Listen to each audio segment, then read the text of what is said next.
कृष्णाय कृष्ण चैतन्य नामिने गौरत्विषे नमः। नमस्ते तुहलग्राम नमस्ते मुसलायुध नमस्ते रेवतीकांत नमस्ते भक्तवत्सल नमस्ते बलिनाम श्रेष्ठ नमस्ते धरणीधर प्रलंबार नमस्ते तु त्राहि मां कृष्ण पूर्वज।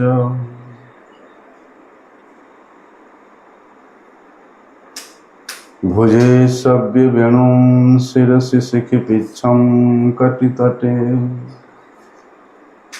दुकुलं नेत्रान्ते सहचरि कटाक्षं च विदधते सदा श्रीमद्वृन्दावनवसति लीला परिचयो जगन्नाथ स्वामी नयनपथगामी भवतु मे। हे कृष्ण करुणा सिंधु दीनबंधो जगत्पते गोपेश गोपिका कांत राधाकांत नमस्तुते। तप्त कांचन गौरांगी राधे वृंदावनेश्वरी वृषभानुसुते देवी प्रणमामि हरिप्रिये। वंदे नंदव्रजस्त्रीणां पादरेणुमवीक्ष्णसः यासां हरिर्कथोद्गीतं पुनाति भुवनत्रयम्।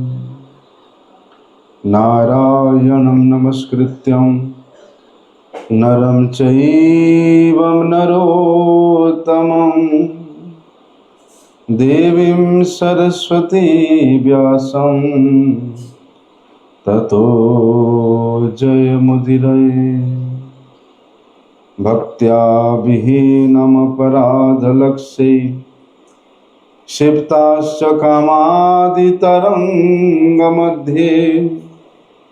कृपामयि त्वां शरणं प्रपन्नं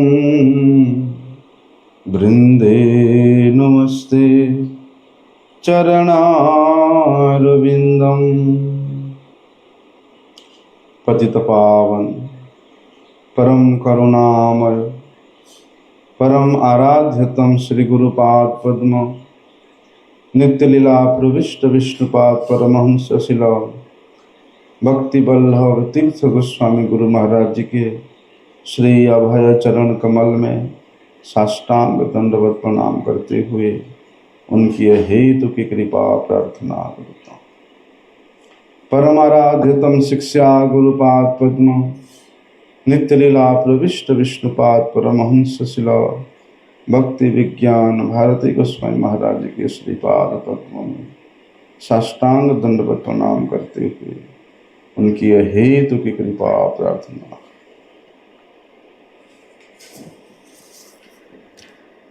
कल हम लोगों ने श्रवण किया था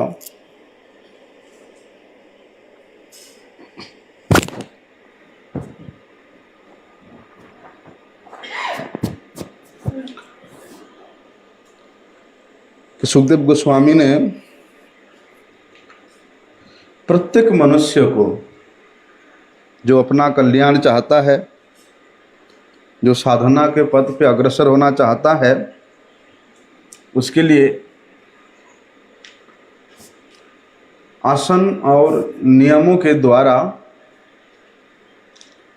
आसन को जीत करके प्राणायाम के द्वारा श्वास को जीत करके फिर जितेंद्रिय होकर के सभी प्रकार के देह और दैहिक वस्तुओं से आसक्ति रहित होकर के सबसे पहले बुद्धि में युक्त होकर के बुद्धि योग के द्वारा भगवान के उस विराट रूप का ध्यान करना चाहिए, चिंतन करना चाहिए।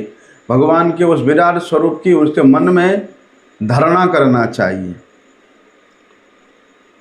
और भगवान के ये जो विराट स्वरूप है, विराट देह है, बोलते ये कैसा है? ये अति स्थूल से स्थूल है और अति सूक्ष्म से सूक्ष्म है और विराट से भी और विराट है। इसलिए भूत, भविष्य या वर्तमान जितना भी कार्य इस ब्रह्मांड में होता है वे सब उस विराट पुरुष भगवान के नियंत्रण में होता है। उनके द्वारा ही इस अनंत विश्व ब्रह्मांड के सभी कार्य प्रकाशित होती है। बोलते हैं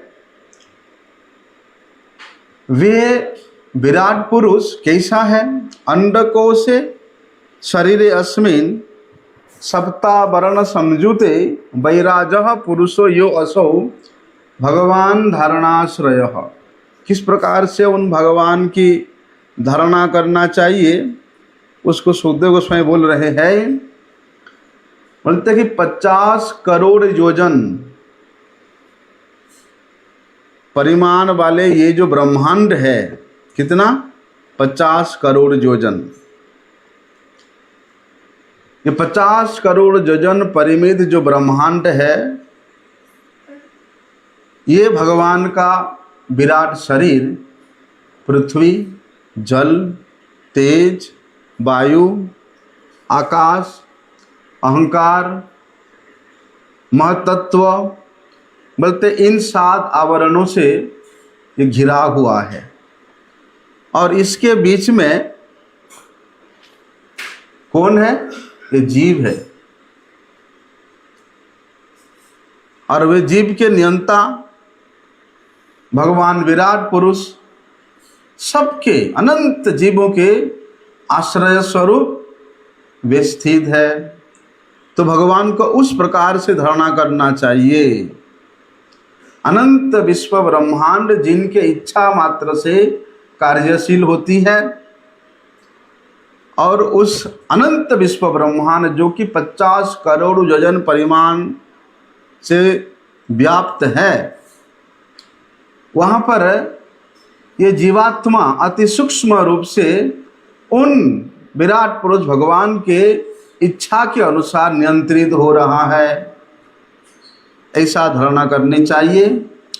वो बोलते हैं वे विराट पुरुष का वर्णन वहाँ सुखदेव गोस्वामी संक्षेप में परीक्षित महाराज को सुना रहे हैं कि पातालम एतस्य हि पादमूलम पठन्ति पाशने प्रमदे रसातलम तलातलम विश्वसृजो अथ गुल्फो तलातलम वै पुरुषस्य जंघे।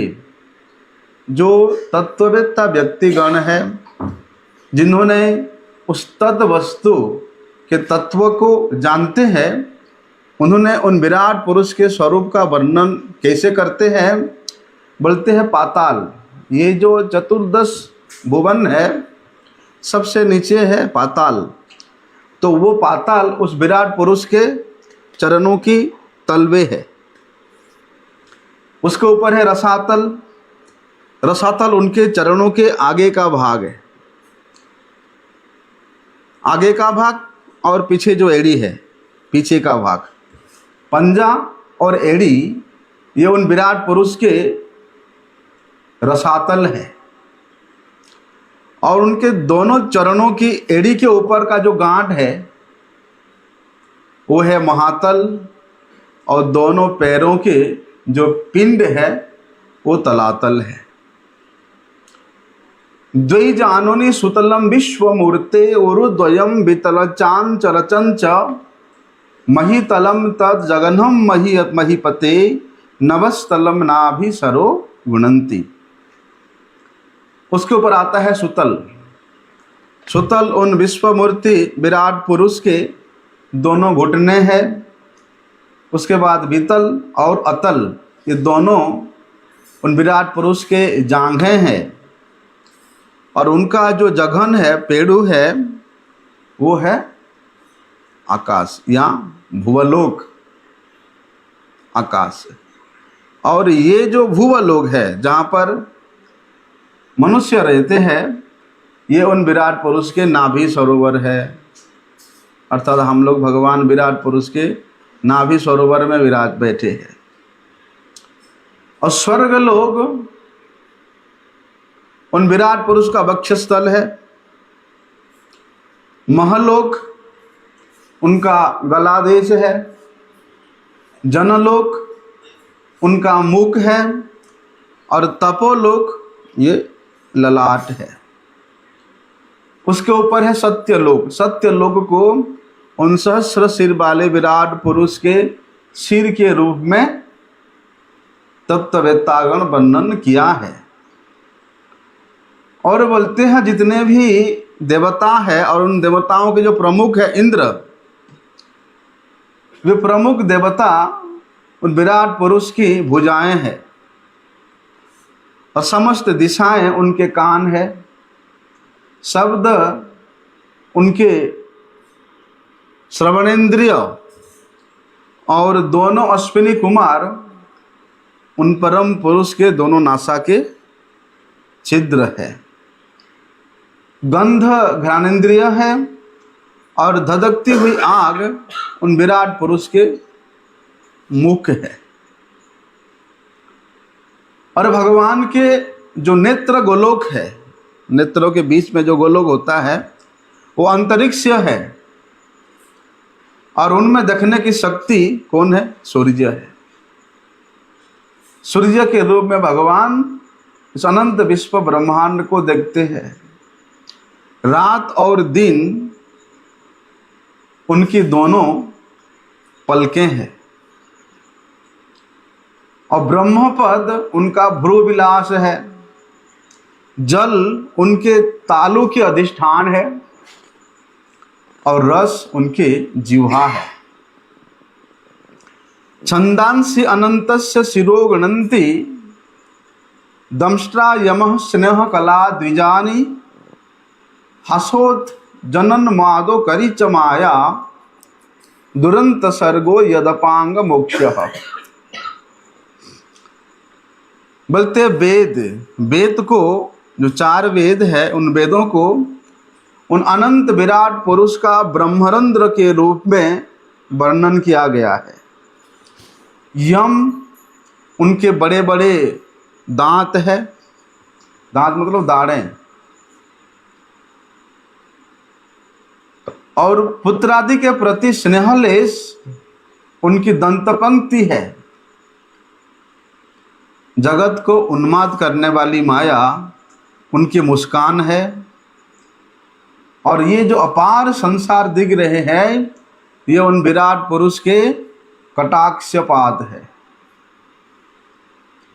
और लज्जा, उनके ऊपर का होंठ लज्जा है और नीचे का जो अधर है वो है लोभ। धर्म उनका स्तन है। अधर्म की पथ उनके पृष्ठभाग पीठ है। प्रजापति उनके मूत्रेंद्रिय हैं। मित्र और वरुण उनके दोनों अंडकोश है। समुद्र उनके कोक है। और बड़े बड़े पर्वत उनके हड्डियां हैं। और बोलते जितना भी नदियां हैं, वो समस्त नदियां उस विराट पुरुष के श्री अंग के नाड़ियां हैं। और जितने वृक्ष है इस ब्रह्मांड में, वो समस्त वृक्ष उनके ये रोम राजी रोम है। पवन जो कि अनंत विक्रमशाली पवन है, वो उनका निश्वास है।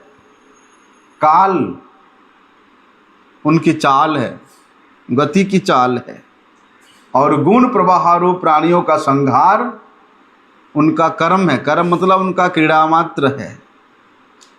इसलिए यहाँ सके न विदुरम्बुवाहन वासस्तु संध्याम कुर्वर्ज भुम्नः अव्यक्तमाहु हृदय मनश्च सचंद्रमा सर्व विकार कोशः। वहाँ पर परीक्षित महाराज को सुखदेव गोस्वामी भगवान विराट पुरुष का वर्णन करते हुए कहते हैं, बादल, आकाश में जो बादल है वे बादल उन विराट पुरुष के केश है। संध्या का वक्त, संध्या उनका वस्त्र है, और जितने भी अव्यक्त है, जो दिखाई नहीं देता है किसी के चक्षु में, वो उनका हृदय है। और बोलते हैं सब विकारों का आश्रय स्वरूप जो चंद्रमा है वो उन भगवान विराट पुरुष का मन है, चंद्रमा। और बोलते हैं विद्वान शक्ति महिमा मनंती, जो विद्वान व्यक्ति उस महत् तत्व को ही, अर्थात उस विज्ञान शक्ति को ही भगवान के चित्त के रूप में स्वीकार करते हैं। रुद्र उन विराट पुरुष के अहंकार है, और घोड़े, खच्चर, ऊंट, हाथी जितने भी ये पशु है ये उनके नख है। जितना मृग है, जितने प्रकार के मृग हैं, वे सब मृग पशु उन विराट पुरुष के कटी प्रदेश है, उनके कटी है, अर्थात उनके कटी प्रदेश में स्थित रहते हैं। और जितने भी पक्षियां हैं, आप लोग देखते हैं पक्षियों में जितने कला है, कितने रंग बिरंगे पक्षियों हैं, एक एक पक्षियों के ऐसे गठन है, बोलते हैं ये पक्षियों उनके विचित्र शिल्प कला है। प्रकृति में अत्यधिक सुंदर कोई वस्तु है तो वह है पक्षियां, ये भगवान के ही कला है। और उन पक्षियों की शब्द देखो कितना मधुर होता है। स्वयंभू मनु उनको, उनके विचार करने वाले बुद्धि है, और मनु की संतान अर्थात मनुष्य उनके निवास स्थान है। मनुष्य में भगवान विराजमान रहते। गंधर्व, विद्याधर, चारण, अप्सरा, ये उनके स्वर है, जिसको बोलते हैं षड्जादि स्वर। और जितने भी असुर सेना में श्रेष्ठ प्रहलाद जी हैं, उनकी स्मृति है। सभी दैत्य उनके वीर्य है, अर्थात उनके शक्ति है। और बोलते ब्राह्मण उन भगवान के मुख है। ब्रह्माननम क्षत्रभुजम महात्मा, और क्षत्रिय उनके दोनों भुजाएं हैं, वैश्य उनके जंघाएं हैं, और शूद्र काले वर्ण वाले जो शूद्र है वे उनके चरण है। वे विराट पुरुष भगवान बोलते वसु, रुद्र, ये जो नाम वाले देवता है उनसे युक्त है, और हवि और द्रव्य के द्वारा भगवान यज्ञों के द्वारा साधित होते हैं, यज्ञानुष्ठान के द्वारा भगवान आराधित होते हैं। तो देखिए यहाँ पर सुखदेव गोस्वामी जी ने वर्णन किया है भगवान विराट पुरुष के उस स्वरूप का, कि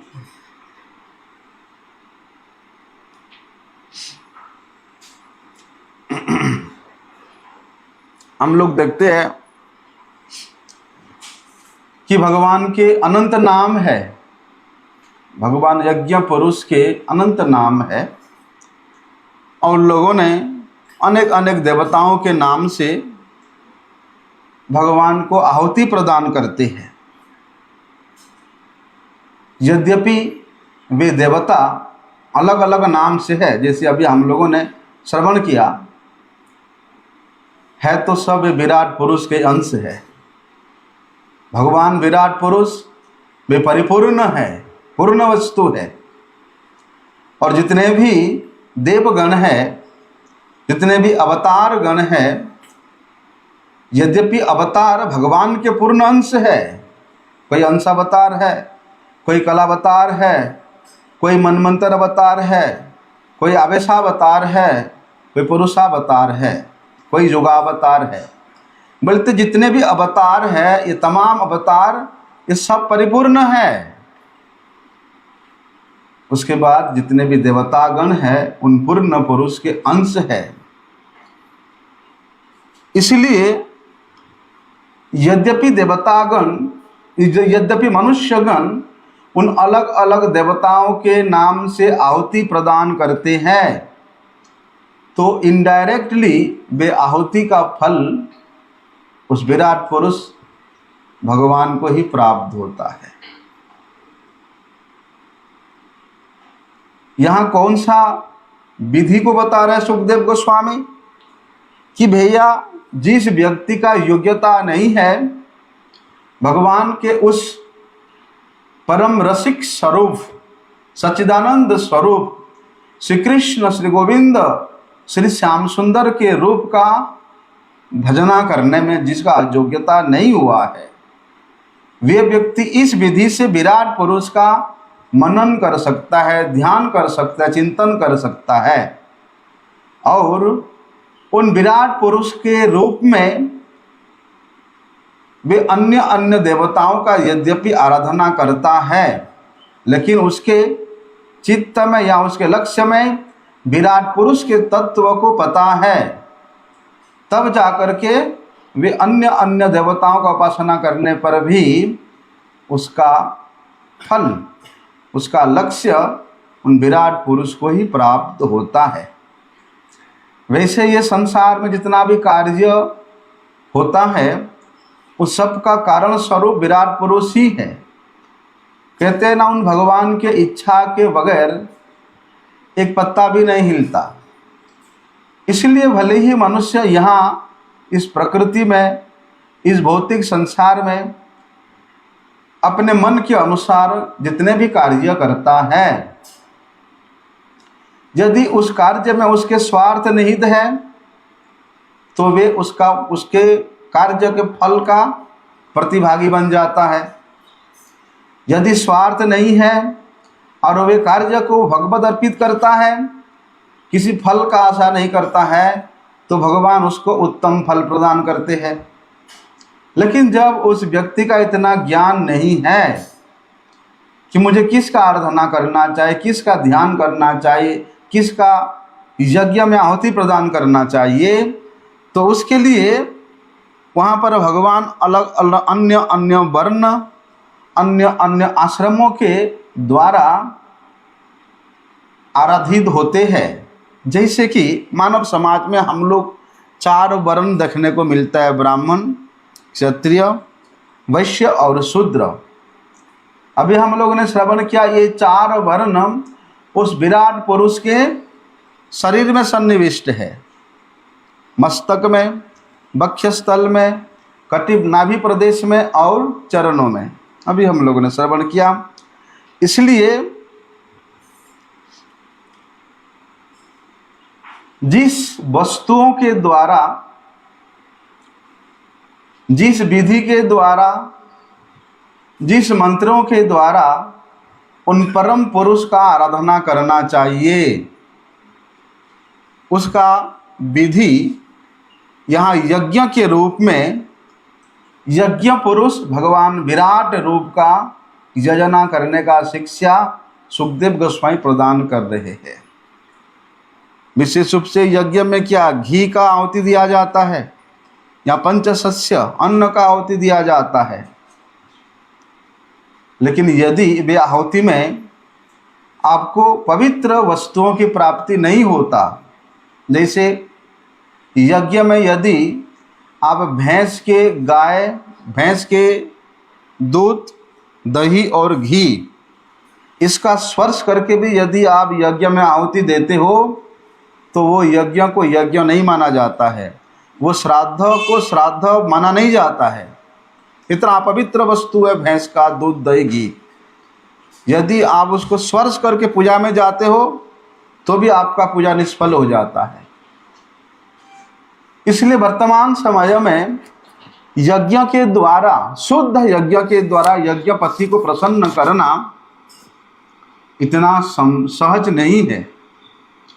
दूसरा, मंत्रचारण, जिन विशेष मंत्रों का विधान हमारे उपनिषदों में वर्णन है, ऐसे मंत्रों को वास्तविक रूप से उच्चारण करने वाला निष्कपट और ब्राह्मणोचित गुणों से संपन्न कोई श्रेष्ठ ब्राह्मण भी मिलना वर्तमान समय में असंभव है।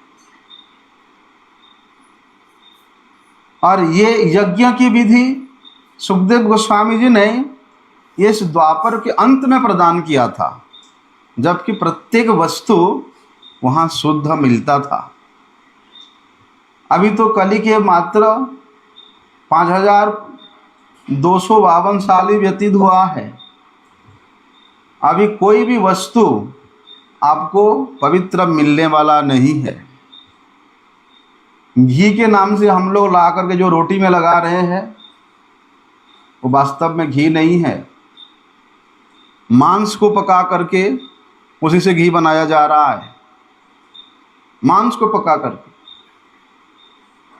उससे अच्छा है ये जो घी लाते हो, माधव घी, कृष्णा घी, क्या क्या, मधुसूदन घी, ये घी नहीं है।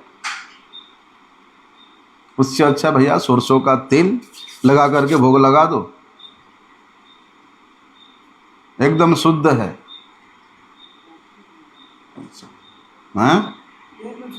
हाँ, इसलिए यदि उस प्रकार के आप आहुति दे करके यज्ञपति भगवान का आराधना करोगे तो कभी भी आपके आराधना संपूर्ण नहीं माना जाएगा, पूर्णता प्राप्त करेगा ही नहीं। इसलिए ऐसे यज्ञों के लिए बुद्धिमान व्यक्ति को क्या करना चाहिए, जो कि कलियुग में भगवान श्री चैतन्य महाप्रभु जिस यज्ञ का विधान किया है कि नाम संकीर्तन यज्ञ कलो परम उपाय, कि कली युग में नाम संकीर्तन रूपी जो यज्ञ है वो सबसे श्रेष्ठ यज्ञ है। एक एक नाम को उच्चारण करते हुए नाम का ही आहुति भगवान को प्रदान करो, उसी से भगवान परम प्रसन्न हो जाते हैं।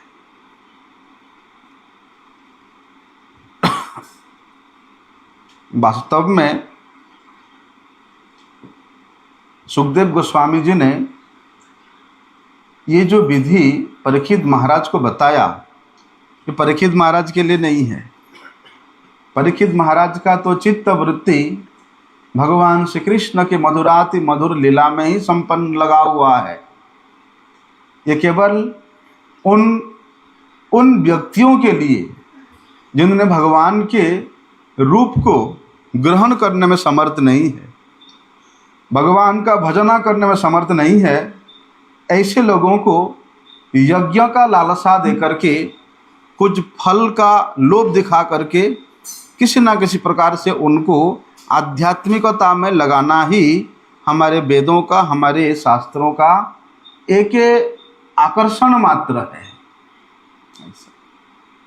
जैसे किसी बच्चा बीमार होता है और डॉक्टर ने जो दवाई दिया वो बड़े कड़वा है,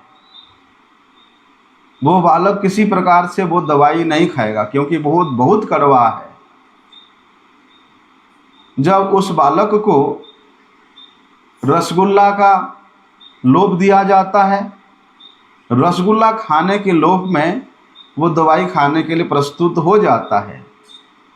उसी प्रकार वेदों में या अन्य शास्त्रों में ऐसे भजनहीन, भजन बहिर्मुख और भौतिकता में अत्यंत आसक्त व्यक्तियों के लिए कुछ फलश्रुति बताया है। उपवास का, व्रत का, यज्ञ का, दान का, पुण्य का फलश्रुति बताया है। ताकि ऐसे फल श्रुति को श्रवण करके वो आकर्षित होए, लालसा युक्त होकर के कुछ कुछ धर्म रूप कार्य करे, कुछ कुछ आध्यात्मिक पारमार्थिक कार्य करे, जिससे धीरे धीरे वो भगवान की ओर उन्मुख हो सके। ऐसे लोगों के कल्याणार्थ यहाँ पर सुखदेव गोस्वामी जी ने उन विराट पुरुष का धारणा करने के लिए निर्देश दिया है। अन्यथा भगवान अनंत शक्ति संपन्न है, वे अपनी शक्ति के द्वारा सब कुछ करने में समर्थ है। इसलिए जो व्यक्ति उन सर्वशक्तिमान भगवान के ऐसे आदेश को आदर्श मान करके अपने जीवन यापन करता है, अपने जीवन की अवधि में कुछ भी कार्य करे, उसको भगवान की दृष्टिपात रूप या भगवान की दृष्टि रूप कल्पना करके करता है, तो उसमें कुछ अकार्य नहीं होता है, कुछ का कुकार्य नहीं होता है। इसलिए जितने प्रकार का भेद शास्त्रों में वर्णन है, साधना के क्षेत्र में, भगवत भक्ति के क्षेत्र में, उस आत्म साक्षात्कार के क्षेत्र में जितने प्रकार का भेद ऋषि मुनियों ने वर्णन किया है, भले ही वे भेद है, लेकिन वे घूम फिर करके किसी ना किसी प्रकार से इनडायरेक्टली हो, प्रत्यक्ष रूप से हो या अप्रत्यक्ष रूप से हो, वे उन विराट पुरुष के ही आराधना हो रहा है। क्योंकि इस अनंत विश्व ब्रह्मांड का प्रत्येक वस्तु उन विराट पुरुष के द्वारा ही कल्पित है, उन विराट पुरुष के द्वारा ही आश्रित है। उनके आश्रय के बिना, उनके कल्पना के बिना यहाँ कुछ स्थिति हो ही नहीं सकता है। इसलिए ये भौतिक सृष्टि की जितने भी गतिशील कार्यकाम है, वो केवल उन विराट पुरुष के इच्छा मात्र से ही संपन्न हो रहा है। और वे भगवान के इच्छा से यहाँ सृष्टि, स्थिति और प्रलय, ये तीनों कार्य भी सुसंपन्न होता है। लेकिन भैया, जो व्यक्ति अज्ञ है, अल्पज्ञ है, मूर्ख है, वे भगवान श्री कृष्ण के उस अचिंत शक्ति को समझने में, आत्मसात करने में समर्थ नहीं होता है।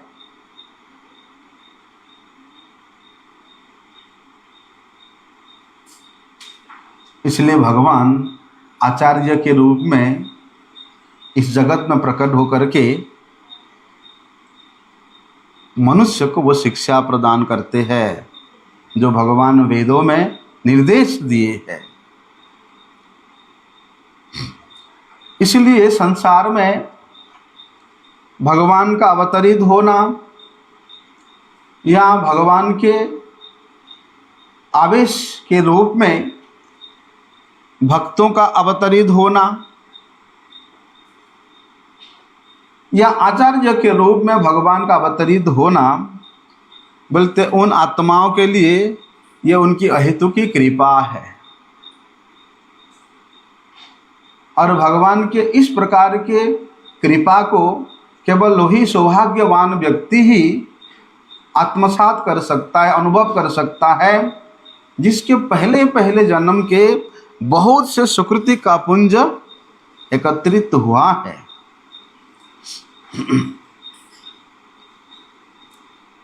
लेकिन जब तक इस जड़ जगत के प्रति हमारे इंद्रियों का आसक्त चित्त रहेगा, तब तक साक्षात भगवान भी उसके सम्मुख प्रकट हो जाए तो वो अनुभव नहीं कर पाएगा। इसलिए गुरु भगवान के अत्यंत प्रिय है। अत्यंत प्रिय मतलब अत्यंत प्रिय है। और भगवान यहाँ तक कहते आचार्यम माम विजानियात नाव मन्यत करहिचित, कि मुझे ही स्वयं आचार्य के रूप में जानना, यहाँ तक बताया। तो भगवान आचार्य के रूप में जीव के सम्मुख विराजमान है। फिर भी हम लोग नहीं समझ पाते, नहीं अनुभव कर पाते। क्यों? क्योंकि हमारा इंद्रिय का वृत्ति स्वार्थ के लिए इस देह और दैहिक सुख के लिए पर्यवसित हो चुका है। लेकिन भगवत वस्तु, भगवत धारणा, भगवत चिंतन बोलते ये प्राकृत धारणाओं से, भौतिक धारणाओं से वो सर्वथा परे है, उससे ऊपर में है। लेकिन भैया किसी के प्रति यदि भगवान का विशेष कृपा होता है तो वे ऐसे शुद्ध भक्तों के दर्शन करना, स्पर्शन करना, उनसे वार्तालाप करना, उनके मुख से भगवत कथा श्रवण करना, उनके साथ नाम संकीर्तन करना, इस प्रकार का सौभाग्य उस जीव को प्राप्त होता है। अन्यथा भगवान तो असीम कृपामय है और कृपा के कारण ही भगवान इस जगत में अवतरित होते हैं, केवल कृपा करने के लिए साक्षात भगवान के रूप में प्रकट होते हैं। वदन्ति तत्त्ववित्तत्वं यत् ज्ञानम अद्वयम ब्रह्मेति परमात्मेति भगवानिति शब्दते। तो भगवान ब्रह्म के रूप में या परमात्मा के रूप में नहीं, साक्षात भगवत स्वरूप में उन भक्तों को कृपा करने के लिए यहाँ प्रकट होते हैं, अवतरित होते हैं। परंतु हम लोगों का दुर्भाग्य ऐसा है, संसार के इस जड़ बुद्धि के कारण, जड़ आसक्ति के कारण इतना हम लोग व्यस्त हैं कि उन भगवान को हम लोग पहचान नहीं पा रहे हैं। और कली युग में भी भगवान साक्षात नाम रूप से अवतरित हुए हैं। कली कुल काले नाम रूपे कृष्ण अवतार। तो जब साक्षात नाम रूप में ही भगवान इस कली काल में अवतरित हुए हैं, वे नाम का हम लोग कितना आराधना करते हैं, वे नाम प्रभु को हम लोग कितना सेवा करते हैं, वे नाम प्रभु के प्रति हमारा कितना श्रद्धा है, कितना समर्पण है, ये हमारे ऊपर ही निर्भर करता है।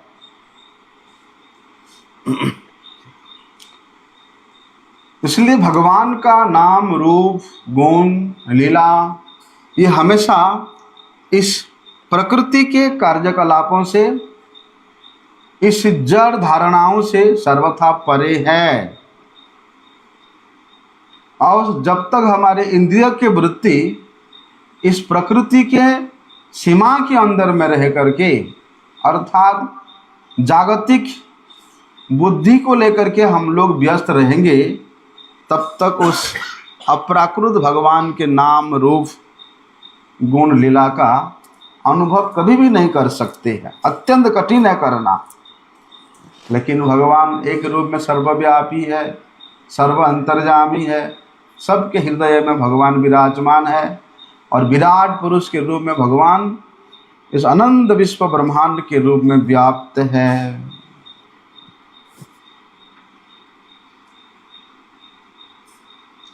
यदि भगवान के उपस्थिति को हम सर्वत्र, सभी जीवों के हृदय में, सभी स्थानों में, सर्वक्षण हम मान लेते हैं, अनुभव कर लेते हैं, तो उसके प्रति भगवान का विशेष कृपा होता है।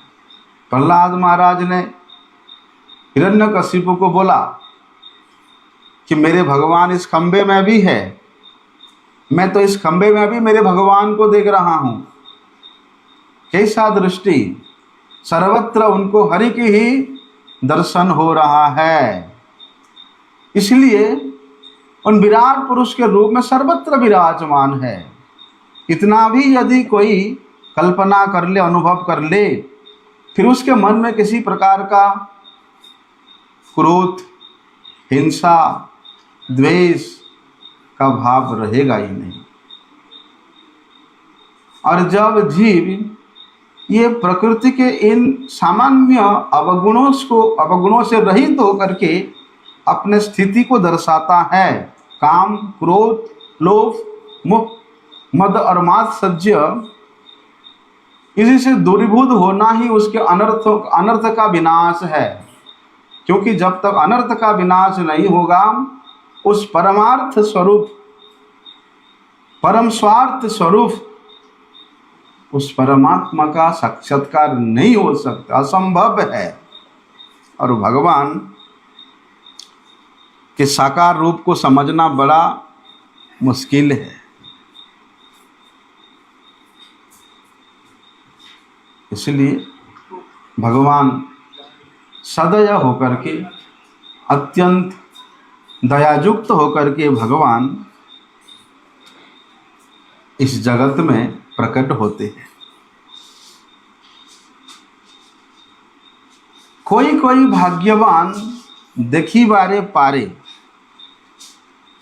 देखो भगवान का वे विराट रूप कैसा है। जब तक दिव्य दृष्टि प्राप्त नहीं होगा, भगवान के उस विराट रूप का दर्शन नहीं हो सकता है। ऐसे कि अर्जुन, जो कि भगवान के अत्यंत प्रिय सखा है, भगवान अपने मन की सारी बातें अर्जुन को सुनाते हैं। वे अर्जुन भी उस विराट रूप को देखने में असमर्थ था। जब भगवान कृपा करके उनको दिव्य दृष्टि प्रदान किया, तब अर्जुन उन विराट रूप का दर्शन कर पाया। क्यों दर्शन कराया?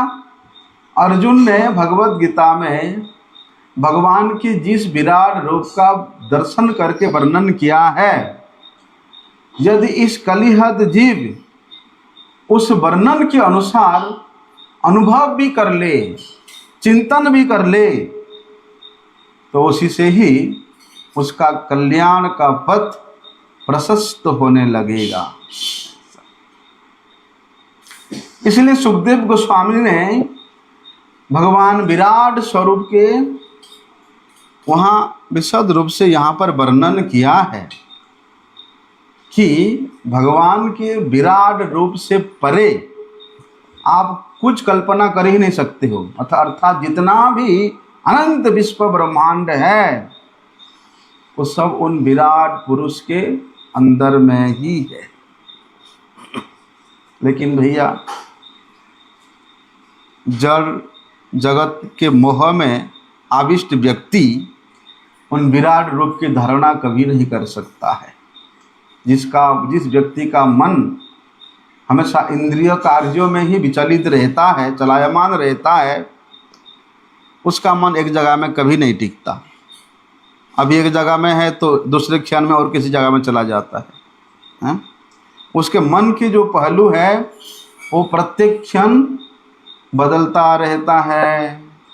इसलिए मनुष्यों के लिए विशेष रूप से वहाँ निर्देश दिया जाता है, सलाह दिया जाता है कि वे भगवान विराट पुरुष के एक एक अंग का, भले ही एक अंग का, समस्त अंग का मत करो, एक अंग का चिंतन करो। एक अंग का चिंतन करने से उसके बुद्धि शुद्ध हो जाएगा और धीरे धीरे भगवत भक्ति के प्रति उसका झुकाव, उसका अभिव्यक्ति, उसका चिंतन मोड़ता जाएगा, प्रशस्त होता जाएगा। जैसे कि हम लोगों ने सुना अभी विराट पुरुष के वर्णन में कि चाहे जंगल हो, पहाड़ हो, पर्वत हो, मनुष्य हो, देवता हो, पशु हो, पक्षी हो, कुछ भी हो, ये सब भगवान विराट पुरुष के ही विस्तार है। आप किसी एक वस्तु में उन भगवान विराट पुरुष का कल्पना कर लो। मनुष्य में करो, पशु में करो, देवता में करो, पक्षी में करो, हैं, किसी में भी करो, बोलते उसी से ही आपका कल्याण होगा। क्योंकि भैया, जो जड़ जगत में मोहित व्यक्ति है, वे कभी भी विराट पुरुष के रूप का कल्पना नहीं कर सकता है। इसलिए इस जगत के कोई भी वस्तु को वे भगवान के अंग के रूप में यदि स्वीकार करे, तो उसका जो चंचल मन है वहीं पर स्थिर हो जाएगा, वहीं पर स्थिर हो जाएगा। लेकिन वहाँ उसी वस्तु में, जहाँ जिस वस्तु में उसका आसक्ति है, जिस व्यक्ति में उसका आसक्ति है, उसको इस भाव से देखिए, देखो इतना सुंदर मेरी पत्नी है और ये भगवान का ही संरचना है, भगवान ने ही बनाया है, भगवान की ही सृष्टि है। यदि इतना भी कल्पना करे तो उस व्यक्ति के प्रति, उस वस्तु के प्रति उसका कभी भी हिंसा या द्वेष का भाव आ नहीं सकता है, क्योंकि वे भगवान के द्वारा सृष्ट है, भगवान के द्वारा विकल्पित है।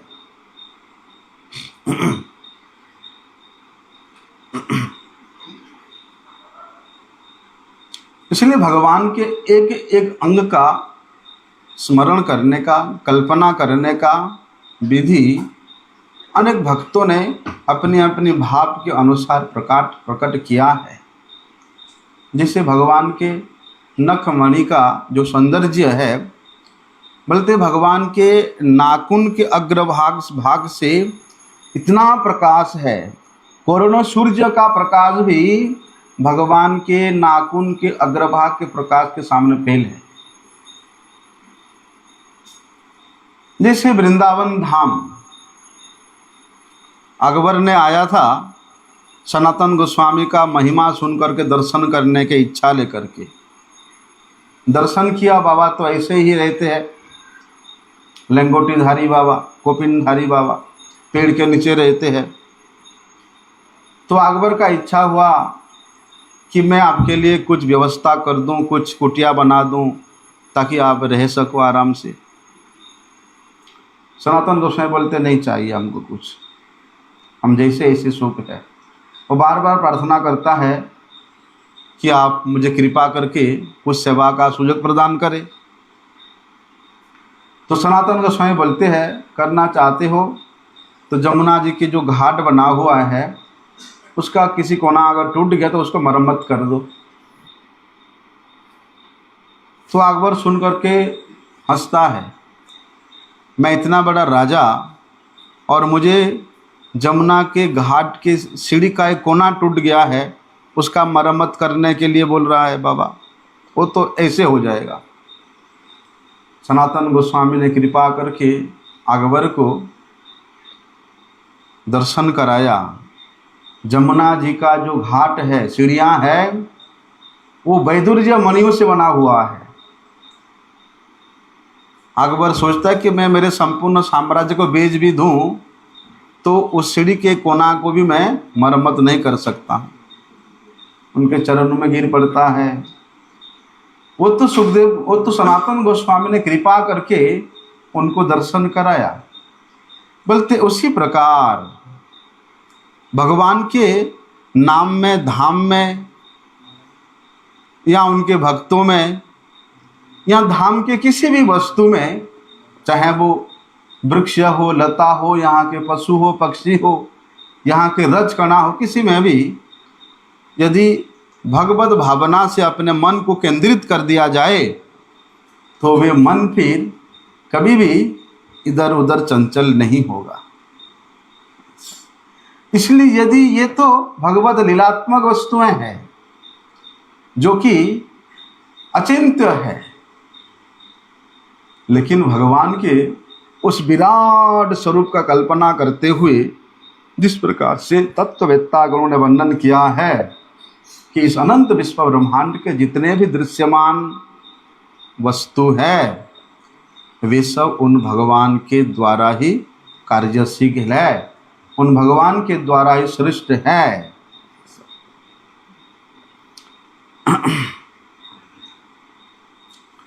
यदि इस प्रकार सर्वत्र भगवत भावना से वो विचरण करेगा तो किसी को नष्ट करने का, किसी के प्रति अपराध करने का, किसी के शरीर को कष्ट पहुंचाने का उसमें भावना आ ही नहीं सकता है। जैसे किसी को मारने के लिए प्रयास करेगा उसको हठात स्मरण आ जाएगा, अरे ये तो भगवान विराट पुरुष के सृष्टि का जीव है, मैं उसको कैसे मार सकता हूँ। अर्थात इसको क्षति पहुँचाना मतलब उन विराट पुरुष को ही क्षति पहुँचाना है। जैसे बोलते हैं ना, इस वृक्ष के जितने भी लता पता वृक्ष है, ये सब भगवान के लीला के सहायक नित्य चिन्मय वस्तुएं हैं, तत्व है। इसलिए ब्रज के एक पत्ता भी तोड़ना अकारण अनिवार्य है, मतलब नहीं तोड़ना चाहिए। जैसे हम लोग तुलसी पत्ता तोड़ते हैं, उसके लिए तुलसी देवी से प्रार्थना करते हैं कि हे देवी, हे माधव प्रिय, मैं आपको इसलिए चयन कर रहा हूँ कि आपका जो पति है, आपका जो प्राण प्रिय है, भगवान माधव के चरणों में अर्पण करूँगा, उनके सेवार्थ। इसी प्रकार कोई भी यहाँ के वृक्ष से यदि आप पुष्प लेते हो, इसी भाव से लेना चाहिए, क्योंकि यहाँ सब चिन्मय है। क्योंकि यहाँ हमारे गुरुजनों ने हम लोगों को शिक्षा दिया है, वृक्ष में किसी पेड़ पौधे को नहीं काटना, यहाँ के किसी जीव को किसी प्रकार का कोई नुकसान नहीं पहुँचाना। हमारे गुरुजनों ने देखा है। ऐसे कि इस वृक्ष में जन्मे एक मच्छर को भी मारने का निषेध है। हम लोग तो फट करके मार देते हैं। कितना सौभाग्यशाली भी मच्छर, मक्खी, कीड़े हैं जिसका जन्म इस ब्रज भूमि में हुआ है। इसी प्रकार अनंत विश्व ब्रह्मांड के वस्तुओं को यदि हम लोग उस भाव से देखें कि विराट पुरुष के द्वारा ये सब सृष्ट है, संबंधित है, तो किसी के प्रति कोई भी द्वेष भाव, अपराध का भाव, नष्ट करने का भाव कभी आ ही नहीं सकेगा। जब ये प्राथमिक अवस्था को साधक प्राप्त हो जाता है, फिर धीरे धीरे धीरे धीरे उसके सुकृतियों का पुंज एकत्रित होता है और उन सुकृतियों के द्वारा उसको भगवत भक्तों की संगति प्राप्त हो जाती है।